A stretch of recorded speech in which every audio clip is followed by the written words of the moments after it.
Hey. Ansary here. I got my friend Ari with me. Ari, a little bit of an introduction of yourself. Kia ora, my name's Ari. I'm born and raised back home in New Zealand, Moved to 2022. I guess real briefly, grew up with, a lot of violence, a lot of TV, went through sexual abuse, moved to Australia, involvement, child safety, or rangatamariki back home, and then here, violence kept going, so packed the bag, lived on the streets, 10 cities, Abandos, Macca's playground, outside the Beenley marketplace, on the side of the road, shops, train stations, bus shelters, anywhere I could find. Mental health started getting real bad, trauma in and out of the psych wards, and it got to a point where I wanted to take my life, I was just like, my head was in a point where like, fuck this, fuck, this is gonna be my whole life forever, so I gave up and kept trying to take my life and ended up in and out of the psych wards. And then I started getting addicted to drugs, I became real addicted to deodorant cans, chroming, inhaling deodorant cans, and I started doing crime to help cope, and that was just, for me, it was an escape. It was just like, fuck this, fuck the world, get in a stolen car, escape from all that shit. And then I did this program called eSwap that changed my whole fucking life around there. They showed me hope, they showed me potential, they gave a fuck about me, they showed me genuine love, and they helped me work with all the stuff, work from all the stuff from the past, and they helped me change my life around, and did a cert for a youth work, and now I'm a youth worker, and I get to help, I guess, many Aris that are on the streets and that are struggling. So how long have you been in Australia? I've been in Australia 2022, 2022? Yeah. And you've been on the streets for how long? Since 2022. 2022. So since 2022, that's when I first was on the streets, and then probably off the streets the end of 2024. Yep. Yeah. And, sharing your story, basically, I've gathered there's a lot of mental health in youth worker. How old are you, Ari? Well, when I was on the streets or from the DV. Yep. And how old are you now? I'm 18 now, 18? When I was on the streets, I would have been 14, 15 there. 14, 15? But a lot of, the trauma, a lot of the DV started, No parents around? Growing up with parents in New Zealand, violence. My dad was a heavy drinker, so when he'd start drinking, abusing my mum, abusing me, glasses thrown everywhere. I watched, someone try to take their own life in front of me while he's just standing there throwing glasses and all that. And that was, every night we're drinking. But the thing about DV, or I guess especially back home in New Zealand, is how fucking normal it is, And what age did you start drinking? What age did I start drinking? Around 10. Oh wow, 10. Yeah, so that's crazy. Was it just because of family around? That's all you see your whole life? Yeah. And when that's what's normal to you? Yeah. What else do you know, Yeah. So for me, that was just normal. So and you were saying, like, when you got here, you had a close friend named Neve. Yeah. And, how long were you together, like, knowing each other? Yeah, so she's been there for me since when I first moved to Australia, 2022. And she's like a sister to me, So we met when we shouldn't have met, We met in hospital after both trying to take our lives, and it happened that we did it on the same day, Yeah. But I think the reason we got along so close is she's been raped as a kid, and she's gone through sexual abuse, so she knows what that's like. And for me, I've been raped as a kid, I've gone through sexual abuse. With DV, I remember one night, the person who was meant to love me and care for me, he was too drunk one night and stood out, like, right next to my bed and pissed on me before I was going to bed, But because Neve's gone through that, she understood me, so we understood each other. And she was in and out of the psych wards, and every day, every morning when we were out of the wards, you know, like they say in the ward, don't make friends with people outside of the ward. But I feel like we had a real special connection because we got each other, but we were trying to help each other stay alive. Every morning, every night, she'd call me, ask if I'm going to be safe. I'd say, you know, I promise I'm going to be safe. And she'd promise she's going to be safe. And if she wasn't safe, then I'd call her supports, make sure she was safe. If I wasn't safe, she'd call my supports, make sure I was safe, hey, the services around me. But she's been there for me, you know, since I was on the streets, since my first night on the street. And how long has it been, like, she passed away now? So she took her life at 17 years old, October last year. And when she took her, you know, before she took her life, she was in the psych ward for 3 months. And when she took her life, I remember that day so clearly. I just started school then, so this like alternative school called Mob, and I was there, and I remember I saw, and I said, you know, every morning, every night, I'd ask if she's gonna be safe. Yeah. The one morning I forget to call and ask, she goes missing for 24 hours. She goes missing for 24 hours, and then after that, I tried to get her mates together to get a search party going. Go and look for her. Cops started a search party, and her brother calls me in the middle of the day, and he's crying, and he says, Ari, I'm like, I'm on my way, G. I'm gonna come look. We're all gonna come look for her. And he says, Ari, it's too late, G. She's gone. And as soon as I heard those two words, my whole fucking life fucking collapsed, eh? And that's when I was starting to heal as well. That's when I was starting to change my old ways, you know, get out of crime, do drugs. I was doing ESWAF, that program, and I just felt like I felt empty. Like I just felt, empty. And what made you feel straight after, like, you know, what sort of feeling you had straight after, like, you know, you wanted to go back into your dark hole, or? To be honest, I felt numb. I felt like nothing else mattered, but I remember a promise. Neve left a suicide letter to me, and in that letter it said, Ari, a few months ago we made each other a promise that if one person dies, the other person will stay alive and keep fighting and share each other's story. And you know, I made her a promise, and now youth worker, I get to up a mini Neve. You know, she's my reason whenever I feel like going down that same path. I just think of that promise. I remember even one night, I was on drugs at Broadwater, just after she died, and I felt really, I guess, just empty, numb and everything. And the security guard saw a video of a speech I said in her funeral. And the security guard comes up to me and says, Ari, you need to stop doing this, because remember, I know that you made a promise to a mate, and you need to keep that promise. And as soon as he said that, I'm grateful for ESWAV as well for catching me when I was about to fall back down there. And with ESWAV, so before ESWAV, did you connect up with any other organisation? Look, I was with other programs, other services. To be honest, the same shit. Like, those other services, programs, and this is just saying it fucking straight up, this is being honest, they don't give two fucks. Yeah. All they're doing is just ticking their boxes, getting their paycheck, and going there. And for me, when I did ESWAV, from the first day I could tell, you know, these people give a fuck. They've come from the streets, they got lived experience, you know, but they're the ones that answer their phone at 3 a.m. in the morning.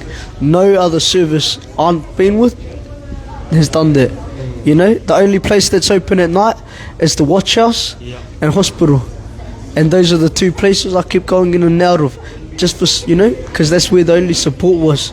So ESWAV, you know, it's more than a program, it was a family.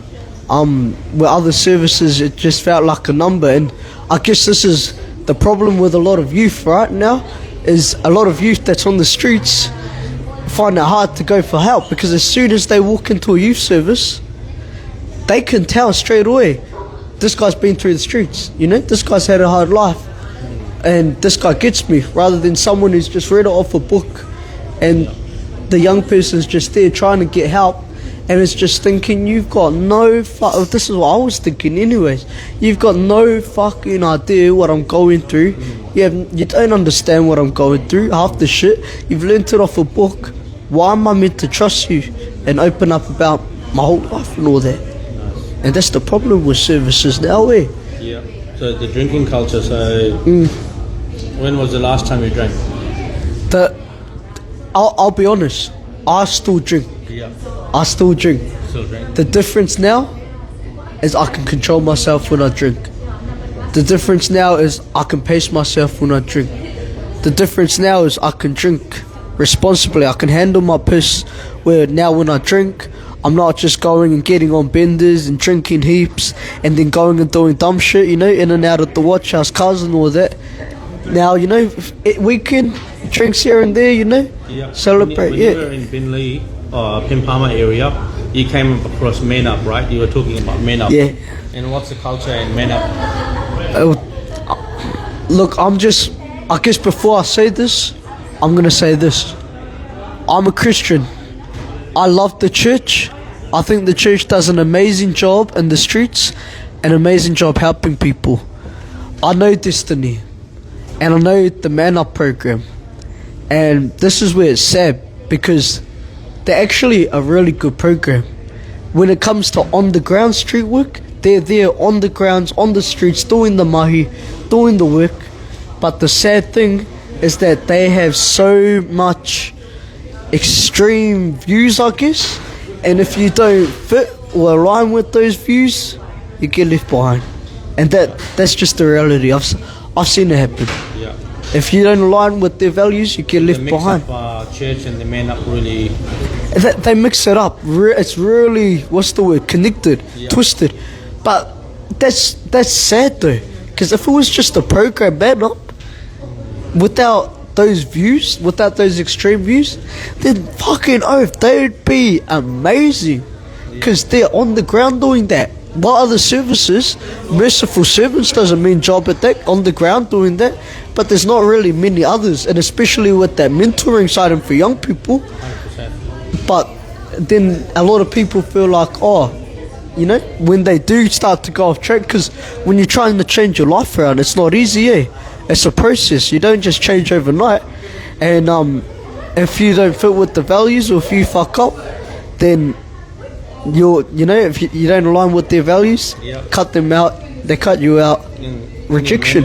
In your mental health systems, like, you know, your psych ward, and Yeah. you know, when you were in the trauma, Yeah. what sort of service you got when you were in there? Well, look, I'll share a bit of my experience with suicide. When I was on the streets, my mental health was getting really bad. I got diagnosed with a psychologist with PTSD and complex PTSD. The psychologist said to me, you know, you're going to be living with this your whole life. And I was just thinking, how can a psychologist, a person of that, you know, authority, just say this shit?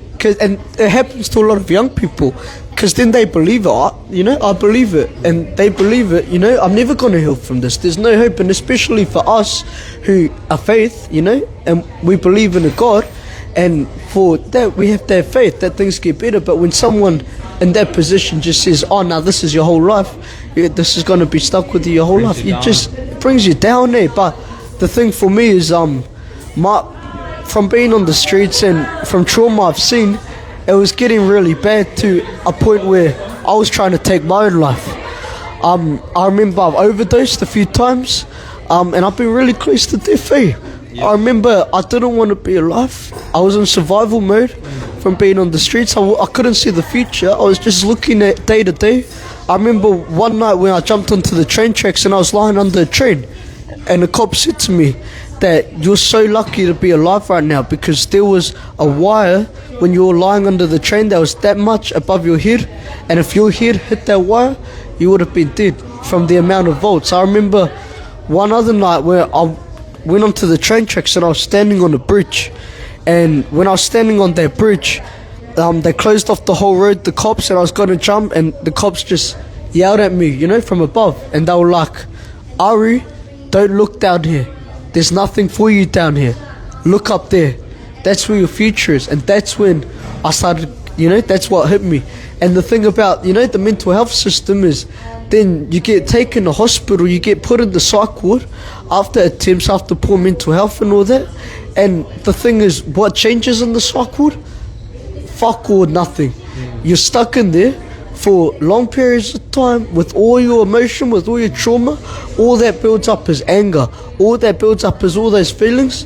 Where does a young person need to be when they're struggling? Not in four walls locked with their trauma. They need to be getting help and love and support from the community. Out in the community, out there. And a lot of the time, you know what leads to trauma is bottling up shit. Yeah. And that's sadly the culture as men. We don't fucking talk enough. No. And I see this in our youth. I've seen this from my experience. Even, you know, back home in our own culture, our people, and this is, I guess, somewhere that we could improve on, is don't talk enough unless it's over a drink. And I remember, you know, I've been into high schools, talking in high schools, and just talking to the youth there, and the kids there, and they agreed with it. They said, you know, we don't talk unless it's over a drink, and that's the thing. But when we don't talk about it, we bottle it up and hold it in, and it just leads to a point like suicide in the woods. Like Neve, the woods failed her. 3 months she was in there, nothing changed. Now, you know, they're trying to cover up what happened around the death, Queensland Health. Yeah. But where did it lead her? Dead now. How many deaths is it going to take for the system to change? Wake up, yeah. How many ED visits, how many visits to the ward? Another young person 2 weeks ago, 17 years old, took her life, was in the psych ward for 8 months. Oh, wow. For 8 months and nothing changed. There's obviously a problem if people are keeping on dying from the system, but I don't get why the heck is nothing changing about it.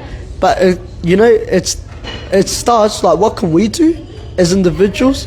We can break that culture, because there's some shit I've seen, and it fucked with me. It fucked with my head, you know. Yeah. When you get asked to identify a dead body when you're 15 years old on the streets, that fucks with your head.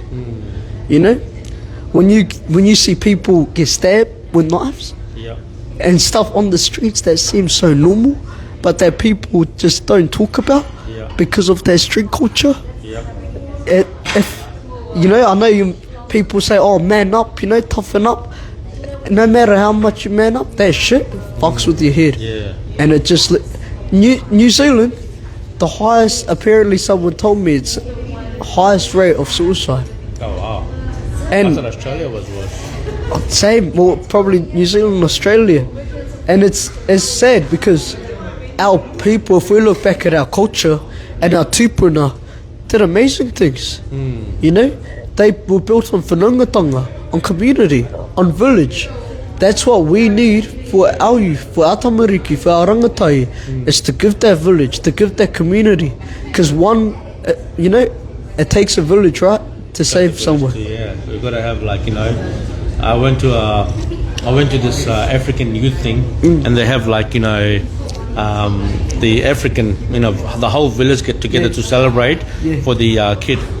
And I think this is, like, amazing. Like, you know, if we have something that's sort of, you know, I'll call out on Benny, because he's the one who's created something like that in African, in Maruka. And it's amazing, like, you know, when the whole village come across and celebrate when the son, you know, graduates from the school, how the feeling of that. Everyone together, 100%. You know, one warua, one spirit, same, you know, and everyone comes together, because sadly, the government's not going to help us. No. We know that. The system's not going to help us. We know that. Because the system is broken, like, you know, child safety, resi care, fucking all the system, red tape, the loophole. All the red. I'll talk about that, but all we have is each other. 100%. And I guess from the system, and I won't say where I work to, I guess I don't want to lose my job, but I'll talk, you know, a bit about the system from a young person that's been in it, and from a worker. It's fucking broken. It's fucking broken. From a system, all they care about It's ticking the boxes. All they care, there's so much red tape about risk management and all that shit, and covering everyone's asses and ticking the boxes and passing the parcel. But you know what's sad? The only people that get let down from their system is the young people. At the end of the day, the organisation might be protected from risk and from harm. The workers might be protected from risk and harm. What happens to our young people though? It's a system that leads our people to end up in, it starts with the child safety care, the resi care system, and there's no love, there's no belonging in that system. Any workers that try to show genuine love risk losing their job, risk losing their trouble. So where do people go and find love then? Doing crime. And those groups, getting in cars and all that. And then you end up in the system. In and out of watch house, in and out of the youth justice system, in and out of youth detention. And then I've seen this happen to so many of my close mates, so many people around me. They turn 18 and it's not youth detention anymore. And I think we'll talk about crime soon, but it's big boys. But where does it start? With the system, with child safety. The system is to blame. The system's to blame, and all they care about is just the red tape around it, To actually bring change, you have to cut through the red tape. But it's real interesting because, I was talking to you earlier about on the weekend, I had to make a tough call as a worker. My hands were tired. I had to make a call where sadly someone is now back on the streets. And if I didn't make that call, I would have lost my job because police were involved, it was handed over. The system failed that young person. The system was designed for her to fail, and there's nothing no one could have done about it because all of our hands are fucking tied to the system, and it fucks me off straight off. Because for me, I get real protective for the young people, because then I think of a mini Ari. I think of my mates, my brothers who are still on the streets, and how the system's failed us.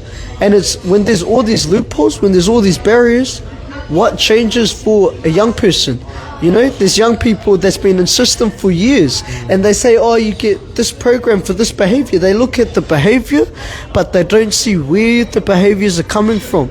And in the system, when you feel like the number, when you feel like no one gives a fuck. But one thing I've learned is we can't change the system.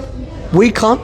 But as people who work in the system, it's how we manipulate the system. Know where to play the system. Fucking know. You got to play the game. You got to know where to push the boundaries, where not to push the boundaries.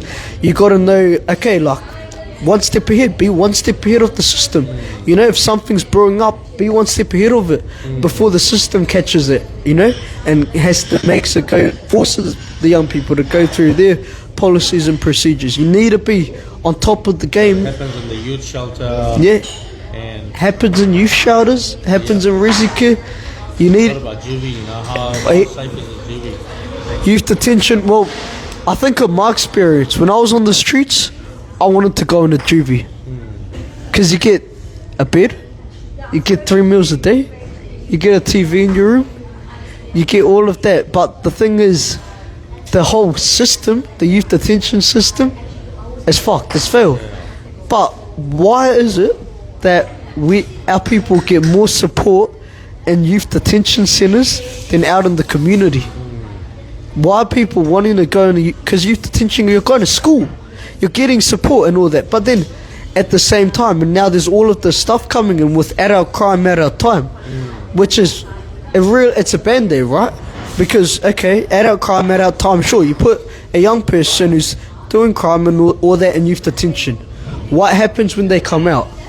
They come out angrier.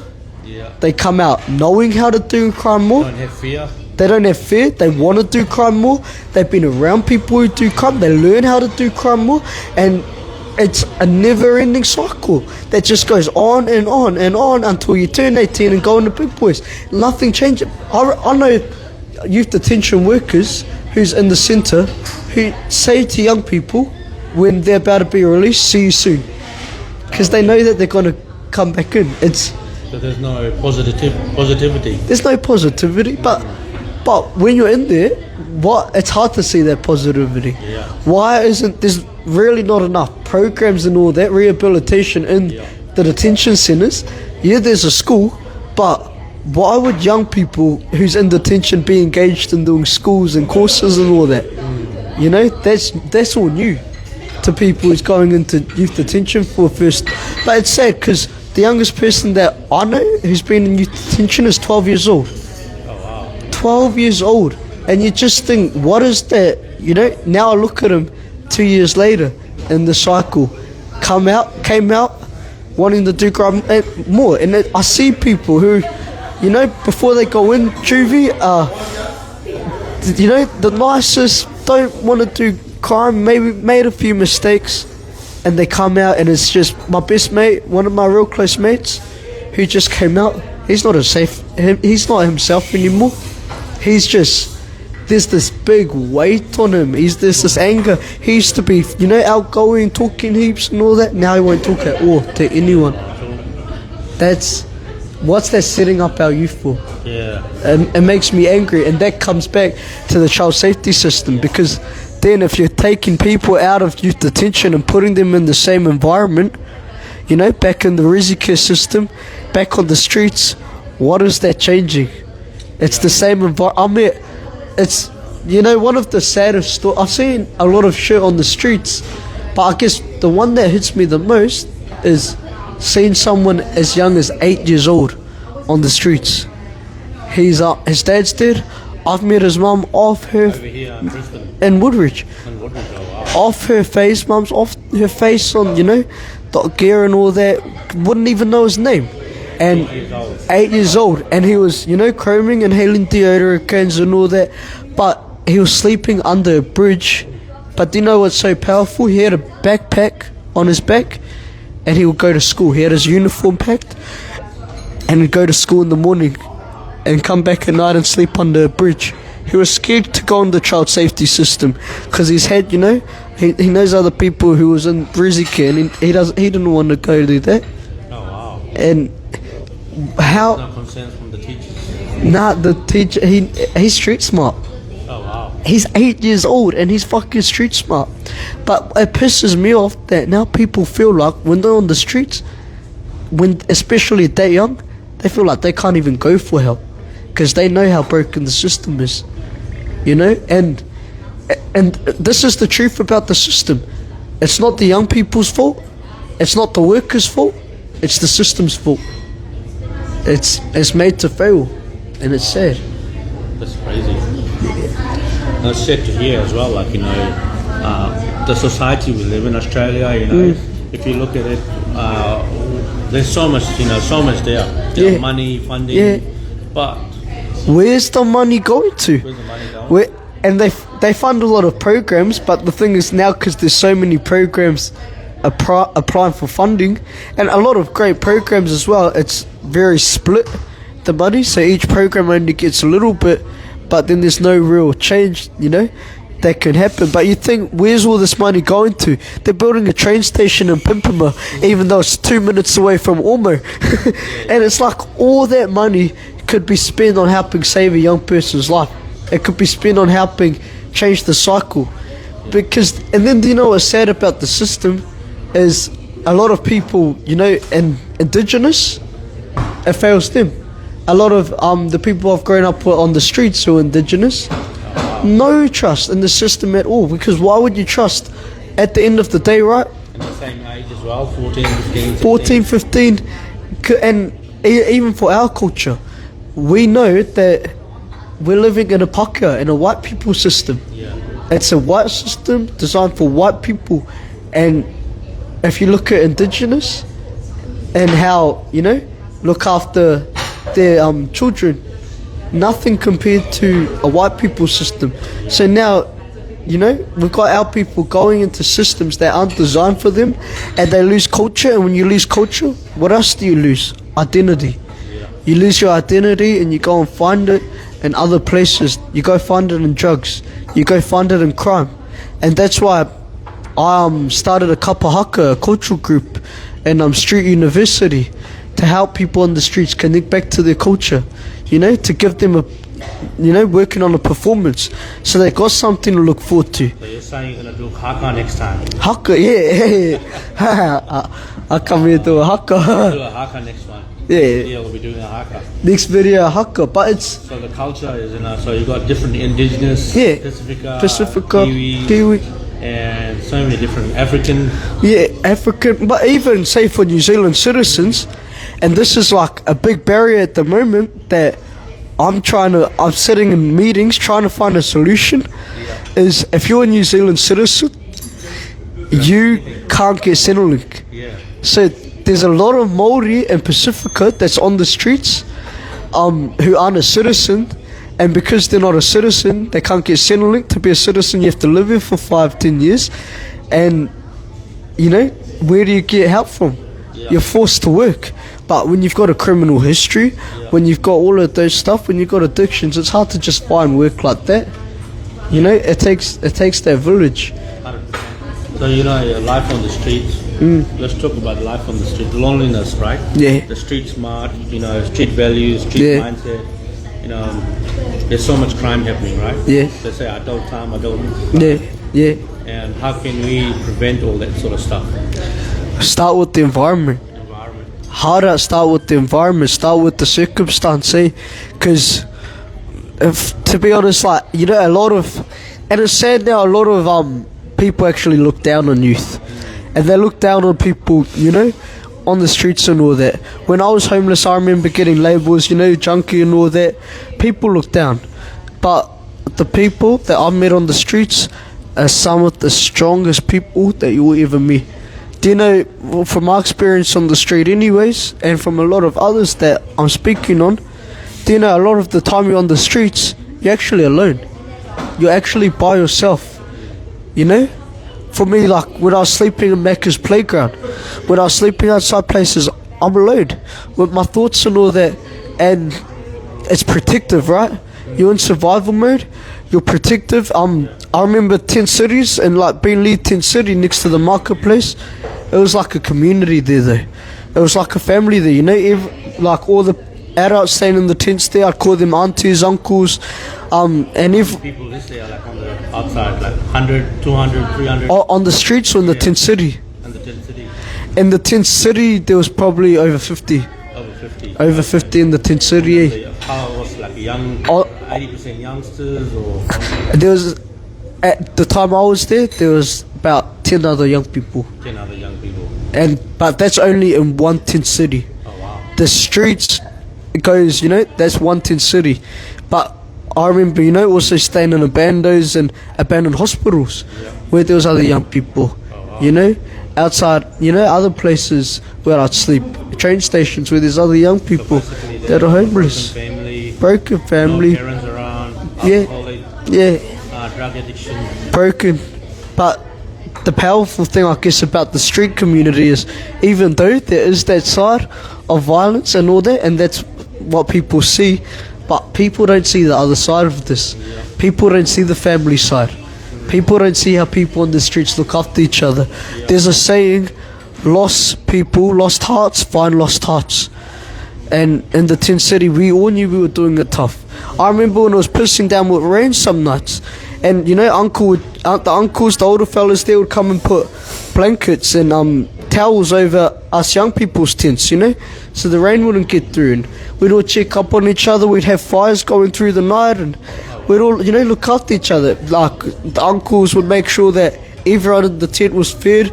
There would be food trucks and, Orange Sky Rosies, all that would come and drive through the tents. And just seeing everyone work together, it was a village, right? And that's why that's the side that people don't see. And one of my mates who wasn't exposed to, I guess, the street side, before I showed him, my street family, and the aunties and uncles on the street, he just thought, oh, that's all, violence and all that. But yes, there is, don't get me wrong, there is. And there's street rules, there's loyalty, there's a lot of street rules, but people don't see. And he said he never saw the family side of the streets. He never saw how people look after each other. But there's you know, people talk about, oh, these young people, you know, no rules and all that, running amok. When you're on the streets, there's rules. Yeah. Loyalty, Yeah. that's one of the biggest street values. Respect your elders, that's one of the biggest street values. You respect, you know, the elders on the street that have been there long, you know, long time. And So crime, like, look up people to do them. crime. Why it's hard to stop? Like, because what about the police? You know, when you meet the cops, Yeah, is there racism or brutality, or you know? yeah, harder. Well, crime, it's, I guess where crime starts, right? Yeah. In the environment. When you're on the streets, nah, no cops. There was cops like 10 minutes ago. Yeah, Well, 10 minutes ago. yeah, we were like, oh shit, it's safe now. But when you're on the streets, right, you're in survival mode. You're stealing. You're stealing to get food. You're dealing and doing crime and getting in cars to make money, you know, to get earns. You're trapping, because that's how you're in survival mode. You have to do your next meal and all that. So there's that side of it, but then there's also the side of it's a trauma reply. And that's when people see the behavior but not where it's coming from. When all the stuff from the past, people, you know, show trauma in different ways, and it's a coping mechanism. Fuck this, fuck the world, get in a stolen car, go 100 down the M1. That's how you work through things. And if you haven't dealt with that stuff from the past, you let it out in the anger. And then there's the other side, and this is for a lot of people who's grown up in the resi care system. It's that love and belonging. It's that street family. It's that love that a lot of our people who's grown up in the system don't get, or in DV don't get. But then when it comes to police, and this is weird, because it's easy for people to just say there's no police brutality and there's no racism in Australia, and that only happens in countries like America and all that. That's absolutely bullshit.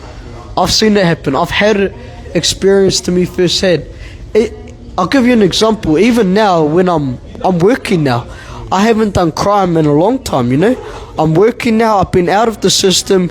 I've got a meeting on Wednesday with the police liaisons to talk about, you know, youth and all that. So I'm doing good now. But on my way to work, I got street checked 3 times. When I was in Southport, I got knife wounded, street checked. Then when I get off the tram at Helensville, I get street checked. And then when I get off at Coomera, I get street checked. I'm always getting street checked and targeted by police. But you know, it's really weird. I see a pattern happen, and I see the pattern happen to people of colour. Because there's been time I'll be with my white mates walking, and only I will get stopped. All of my white mates off the, you know, they won't even get talked to. They only come up. But say I'm with a mate of mine who's brown, and there's other white boys, they'll only come up to me and my other mate who's brown. So there's a stereotype, and especially with Indigenous as well, but people of colour, and that makes me angry. But then even, say like, in Cavill, a few weeks ago, Cavill, my mate had an apartment, and we were out, you know, in Cavill having a good time, and we were walking to the beach, and there was a bunch of cops there, and the cops said, were getting us to come and asked us to stop for a knife wounding, which is okay. And they were really nice to my mates who were white. They were like, hey mate, how are you? We're just from Surfers Paradise Police Station here to do a random knife wounding. However, me, for no reason, grabbed me, pulled me to the side, and they were like, come here. They were like, oh you, come here. They were like, this is going to be a yes sir, no sir kind of game. Do you understand? And I was like, and then they were like, no, I want to hear it. Do you understand? And I was like, yeah, I understand.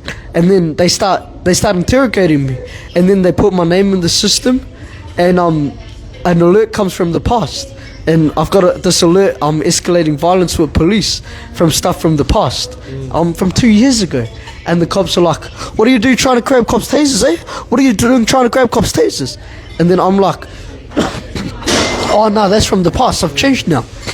And the cops are like reading through my files, and then they pull up a photo of a suicide attempt in front of all my mates. And they were like, what happened here, mate, eh? Not having a good night? Not having a good night, eh? And then I just left feeling just shame.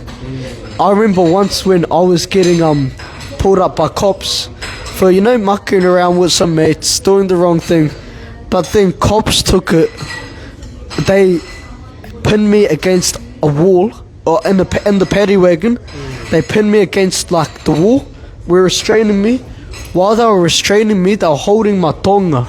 So this is a ponamu, and in our culture this is sacred, this is special, this gets passed down, you know, to you. This is representing Punawarua, Uncle Steve's son from Iswav, who died in the system, and he gifted it to me.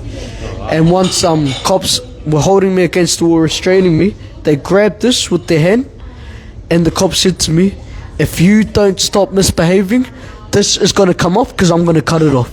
And then he was like, do you understand? Do you understand?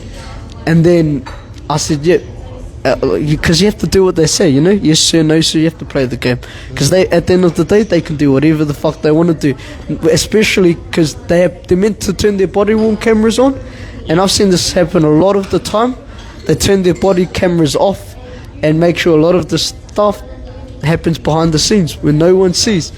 And I've seen people get, you know, I've been pushed to the ground by cops and all that for maybe the smallest reason. I've been held tasers at by me from cops. I've been chased by police dogs. But then, you know, I've seen mates, cops push one of my mates down an escalator in a shopping centre. And it's like they say they can use reasonable force. What force is reasonable for that? For me, grabbing a ponamu, sacred, okay, they can follow their process and they don't need to turn the behaviour and put it on my culture. A white British cop saying that. And I said to the cop, I then talked and I said to him, I said, how would you like it if I said something like that about something special you're wearing? And he had a necklace of a cross and he was holding the cross and he was like, you mean if I say something about this? And you know, I'm a Christian, so, but I was like, that's not an excuse. And I said, yeah, what would happen if you were misbehaving? So I threatened to cut off your cross. And then after that he had a thing, and he then they stopped the police paddy wagon, and he said to me, I'm so sorry. He said, now I've thought about it, and he said, and then he said, you told me you're a Christian. If you're a Christian, you should be able to forgive me. So, you know, so that's... Talk us about Iswav and the street union, you know? Iswav and street union I've touched about a bit before. It's people that give a fuck. People that will answer their phone. So the Iswav is a program, right? And it goes for 10 weeks, but the special thing about Iswav is it's not just a program. Even though it goes for 10 weeks, it's forever. It's a family. And they're a family to all of us boys in the streets. Out of 300 people that's gone in the Iswav, only 4's gone back to juvie. Which is, you know, that speaks for itself. But it's, you know, it's more than a program. They get us through a cert 1 in construction, first aid, CPR and all that. But they said at the end of the day, they don't give a fuck about that. Because what's the point of all that if you don't saw what's in here? You might hold the job for, 2 weeks, but then mental health and all that. So they help process the stuff from the past, you know. They come from the streets, it's tough love, you know. But like, you know, I've gotten heaps of growlings, but at the end of the day, it's because they give a fuck. Like, they help process the stuff from the past in a healthy way, breath work, ice baths, like shared circles and all that. And they're there for you at 3 a.m. in the morning, take you, you know, to their house. They're a family and it's a home, right? How many people they're looking after right now? So in each program there's 20 people. But they stay in touch after every program, you know, they give their phone numbers, they always call the young people, and even when the boys finish the program and start working in their lunch breaks, they all come into Iswav and all that, and then they're making, you know, tiny homes, to have tiny homes coming in there. But it's such a, for me, that's the reason I was able to change my life around and become a youth worker. It's because of a program like that, of people that gave a fuck, you know. They worked around the system and all that, and they it was just humans, you know, with lived experience. And because, you know, I trusted them, and they, you know, trust is a big thing with Iswav. Where in New Zealand did you come from, Ari? Lower Hutt, Porirua, eh? Where are you from? I'm from Porirua too. Peter, here you go. You were saying you went to Manukau. Mana, yeah. Yeah, I went opposite Aotea. True. Who's got to win in the footy game? Yeah, also always Aotea, man. Nah. Big boys. Hey. We used to thrash them in soccer. What about a footy? I don't know about footy, man. I used to play soccer, so I used to thrash them in soccer. Hey, I think yeah. all the rugby boys used to be playing soccer. Yeah, they will play soccer. They play everything. They'll have one, like, Yeah. one sport for everyone. Yeah, but when it comes to rugby, fuck. Yeah, Fuck. they do really good. Yeah, So nah, how they do we do. bring change into the system, like, How- to fail? How do we bring change? Well, How do we empower young people like yourself or anyone out there? straight up, and because we're talking about all these problems, right? How do we change that? Like, we're talking about how police is a problem, but then I've seen police who give a fuck. Yeah. I've seen a police officer who, when I was on the streets, gave me his number and used to call, check up on me outside of work, buy me food parcels and all that. I've seen then some police officers who'd come to the tent cities and do sausage sizzles and all that.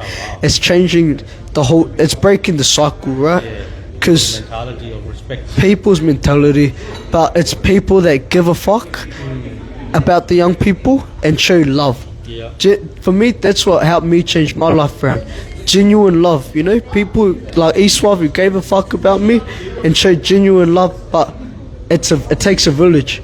It takes a village to help save someone, because when that's all you know your whole life, how do you know how to change? You might want to change, but if you don't know how to, it takes a village like Eastwave, like Street Uni, like Mob, like Youth Outreach, like Gold Coast Project for Homeless, like all the services that's been around me, that's helped me, helped me become a youth worker and stay on the track, and help showed me how to change, help show me the stuff as simple as how to brush your teeth properly. I remember Eastwave, they were teaching me about hygiene and all that. Like, I was at first washing my clothes only like every 3 months, and then Eastwave, all my mates in Eastwave, they're family, they're brothers and sisters, and I used to go to my mate's house, and I used to only shower every 2 weeks, and then when I go to my mate's house, the bro used to say, nah, you're not fucking leaving my house until you get in the shower. It's a community, it's a village. And then do you know what else it is? And I remember when I was working at Eastwave, and I said this to the young people, it's breaking the cycle, right? Because there's 2 ways it could go. And I said to the young people, I said, yous have all shared stories of abuse. Yous have all shared stories of pain, of hurt, of how you've been let down and how the system failed you. About what you've seen your whole life, about the violence and all that, the drugs. But I said, now, yous have a choice to make. I said, you can keep on going down that same, and just see what you've seen your whole life, because that's easy. And at the end of the day, the only people that'll be affected is it's going to just keep on going for the kids and the kids' kids and the kids' kids, and it's a generation cycle, right? But I said, or you can do something really powerful. I said, you can actually have the power now, even through all that shit, you've now got the power to draw the line and say, you know what, it stops with me. You got the power to draw the line in the sand and say, I'm breaking the cycle. For me, I wanted to break the cycle so that when I have kids, they don't, have to go through that. They can draw the line. I said to them, you've now got a choice to draw the line so that the stuff you've gone through, it doesn't affect your kids. It doesn't affect your kids' kids. I said, this is something big. I was like, boys, this is something big that, you actually have the power to do. And it's something powerful, and it's something that you can leave a mark on. You can leave a legacy on for your kids and your kids' kids, and change the whole generational cycle in your family. The choice is up to you now. That's pretty cool. It's, you're at a crossroads. How you going to use it? Your past can be the thing that kills you, or the thing you use as your superpower. Makes you a stronger person. A stronger person, but it takes a village, eh? Yeah, it takes Straight a up. village. I think you need, more people to come across and also empower them. Empower, yeah. Empower. Harder, because you can lead a horse to the water, right? Yeah. But you can't make it drink. Make it drink, yeah. But you can give the tools. Yeah, give the tools. Give the support. Give the love. What's your next 3 month goal? My next, I mean, 6 months or 12 months or 1 year, 2 years, 3 years? I'm a youth worker now, and I get to help the homeless. My one goal in life, I want to help as many people as possible. But January, I want to try and get in the youth detention centre, eh? So I applied, and they said they're just going to wait till the January intake, because for that, a lot of people, that's the crossroad, that's the bottom. and that's when the choice can come to break the cycle. But it's, you know, now for me, I get to give back. You know, I wouldn't be here without the community around me, and now I'm grateful as that I get to give back and be part of that community and help, you know, empower another young person to help change their life around, right? Because this is how we help each other. We lean on each other, we help each other, and as a village, you know, we don't give up. We're there in the bad times and the good times, but we just need to give a fuck and be there and show them. That's really cool. That's really cool. Nice. Thank you for coming as well, Ari, and I appreciate your time. And Appreciate it. You know, it's a bit daunting. You know, sorry to hear that about Neve as well. And I hope, you know, you overcome that. You know, she'll be smiling from wherever, you know, looking at you. She's up there smiling. She's, you know, she's still here, but in a different way. Her legacy lives on. And then these are the things that, you know, I think for you, you've been through that problem and you're going through the tough time, and that's going to make you a strong person. Appreciate it. Your story, sharing yourself to the public, it makes you a stronger person. Sure, heaps Ansary. I can see you growing and sharing and, you know, empowering a lot of young people. Appreciate it. Thank you, heaps. I just want to say, you know, to the work that you do in the community and what Merciful Servants does is above and beyond. Because you are out there on the ground doing the groundwork where it matters. A lot of services you don't see doing that. You are actual people that give a fuck and that are there doing the work. There's a lot of organizations out there. And you just don't get recognised enough. And that's, you know, that's been straight up. I've heard, you know, I've worked with a lot of organisations. I haven't seen much organisations with the heart behind that you and your organisation is. And I think it's just, you know, for me, is to empower a young person. Yeah. To, you know, see him grow. Yeah, you fucking know. You plant a seed. You got to water it every time. You got to water it. It grows in front of you, and then one day it's going to give out the fruit. Yeah, well, I remember on my last day at the youth house, there was this worker there, and you know, he's dark colour as well, and he's got, you know, lived experience. He's been through it, and I think also we need a lot more people, you know, lived experience in the job. But he said to me, all this on my last day, he said, all the stuff that I've passed down to you, I passed it to you so that you can pass it down to another young person, because that's what we're here to do, Yep, 100%. And you're doing it. Yep. But you don't get recognised enough, your place. For me, the award is, you know, in the young in people. the afterlife, you know. Yeah. Because what we do in this life is Yeah. to leave a legacy, right? To leave a legacy, And yeah. when we leave a legacy, you know, for people like yourself and so many, you know, remember us. Yeah. Oh, I'm sorry from Merciful Servants did this, did that, you know. Yeah. I'm not chasing councils, you know, Yeah, politicians. yeah, harder. Or anything. Yeah. You know, we're there for people. It's giving a fuck. Just 100%. being, that's our us seeing a young person change their life around and pass it on. 100%. That matters more than any council grant or funding, 100%. That's the real And I work. think, you know, looking forward to, like, you know, I was looking forward to this day today. This is our first live streaming. Yeah. Also thanking Bilal as well, who's on the back of the camera. Sure, heaps Dalal, He doesn't want to be recognized. he doesn't want to be recognised, but he's been doing so much stuff behind the scenes. He's the reason that this microphone's working and that there's this whole setup and all that. So sure, heaps Dalal. Bilal, thank you, Bilal. But yeah, this is exciting. I'm excited for you though, because this is the start of stories. And next week we got Ashley as well. So Ashley's going to talk about. Say Ashley. Yeah. So Ashley's going to talk about her mental health and Yeah. through. That's Before powerful. she had kids and after she had kids, and That's powerful. so there's a lot of, and she's a mental health worker herself. She's a worker. Yeah. And it's amazing to hear. Lived experience and now Yeah, she wants to share just like yourself. That's what we You know, need. You're successful. You know, we want to hear more stories for people. You know, Yeah. people want to reach out to us and see how we can help, you know. That's powerful. This is what this has started, because at the end of the day, we've all got stories, right? Yeah. And we can use those stories to help bring change and awareness. Just follow us, you know, follow us, Merciful Servants. Follow Merciful Servants. Yeah, that's right, Merciful sevenfold. Yeah, straight up. And then hopefully we can share the story and make a difference to others. Yeah, that's what we're all here for, eh? Yep. But shout out Merciful Servants. Here you are. Hey. Amana. So thank you everyone for listening to us, and hopefully we can share the story tonight with everyone. So yeah, thank you. Later. See ya.